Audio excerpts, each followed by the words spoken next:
আমাকে আর ভালো লাগে না। মানে কি করবো, কি বলবো আর। সংসারের কাজ করতে করতে এদিকে একটু বান্ধবীর বাড়িতে আসলাম, ভাবলাম একটু বান্ধবীর বাড়িতে আসবো, একটু বসে টসে বান্ধবীর হাতে রান্না খাবো। না, সে তো মহারানী বান্ধবী আমার।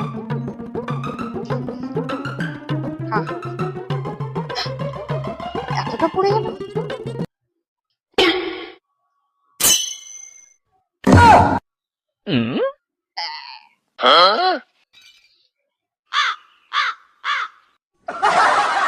ওই আয় একটু,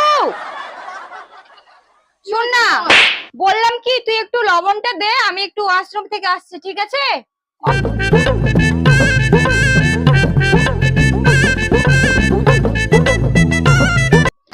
আজকাল যা গরম পড়েছে। লবণ দিচ্ছিস তো?